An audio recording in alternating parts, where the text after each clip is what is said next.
ప్రొద్దుటూరు మండలం కొత్తపల్లి పంచాయతీ పరిధిలోని Maduru road Amrutnagar road number 25 నందు మురుగునీరు రోడ్లపై నిలవడం చేత ఇక్కడ ప్రజలు తీవ్ర ఇబ్బందులు పడుతున్నారు. ఎగువ ప్రాంతంలోని నివాసాలు వారి ఇళ్లలోని మురుగునీరు కాల్వల్లోకి వదలడం వల్ల పంచాయతీ పారిశుద్ధ్య కార్మికులు సకాలంలో కాల్వల్లోని సిల్ట్ తీయకపోవడంతో కాల్వల్లోకి ప్రవేశించిన మురుగునీరు రోడ్లపై నిలిచి ఉండడం చేత పాచిపట్టి పాదచారులు అలాగే వృద్ధులు కాలు జారి కింద పడుతున్నారని అమృతనగర్ 25వ వీధి ప్రజలు ఏషియన్ ఛానల్ను ఆశ్రయించారు. ఏషియన్ ఛానల్ సిబ్బంది అక్కడికి వెళ్లి పరిస్థితిని సమీక్షించగా నివాస గృహాల నుండి మురుగునీరు ఏకంగా రోడ్లపైకి వదులుతున్నారు. ఇదేమిటని ప్రశ్నిస్తే నాయకులు ఓట్ల కోసం వస్తారు, మా సమస్యల్ని పట్టించుకోరా అంటూ ఎదురు ప్రశ్నిస్తూ వారి తప్పుల్ని కప్పిపుచ్చుకునే ప్రయత్నం చేస్తున్నారు.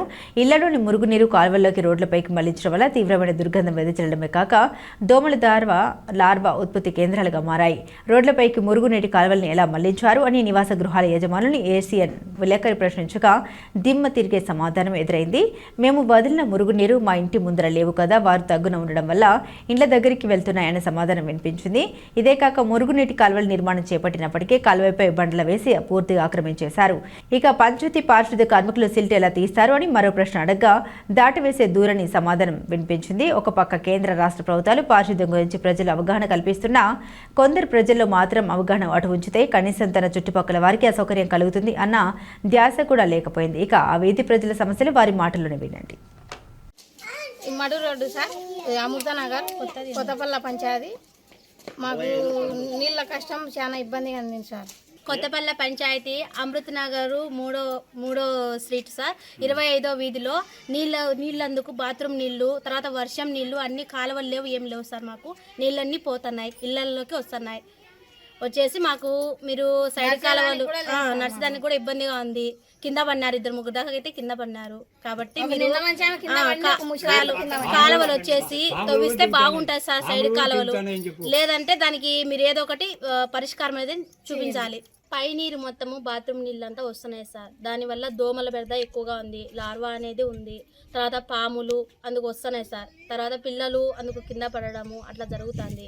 ముసలి వాళ్ళు కూడా 2 దాకా పడినారు కింద. ఒక ప్రెగ్నెంట్ అమ్మాయి పడింది. ఈ దోమల వల్ల విష జ్వరాలు వస్తున్నాయి సార్. మాకు చాలా ఇబ్బందిగా ఉందండి.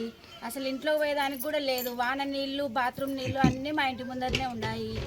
ఎవరు కానీ పట్టించుకోలేదు మా సమస్య. మాకు చాలా ఇబ్బందిగా ఉందండి. అది తిరుగుతానే అసలు బయటికి వచ్చేదానికే లేదు. మీరు ఒకసారి వచ్చి చూస్తే మీకే అర్థమవుతుంది మా పరిస్థితి. ఇంతకుముందు అలాంటి ఏం ఇబ్బంది లేదు. ఈ అడ్డ రోడ్లకు అది రాళ్ళు అనేటి తోలినాంచి చాలా ఇబ్బంది అయిపోయింది. ఇప్పటికైనా ప్రభుత్వం పంచాయతీ పట్టించుకొని మా సమస్య తీర్చాలని మేము. నీళ్ళు అన్ని జాతి అయిపోయినాయి, నడిచేదానికి కేవలం ఇబ్బందిగా ఉంది మాకు. మా పరిస్థితి మీరు ఏం చేస్తారో చేయాలి. పిల్లోళ్ళు పెద్దోళ్ళు తిరగాలనే ముసిలి ముట్టుకోవాలి, కేవలం కష్టంగా ఉన్నాయా మా పరిస్థితి. పాములు అని మా పరిస్థితి మీరు ఏది చేస్తారో చేయాలి సార్ అని నేను చెప్తాను సార్.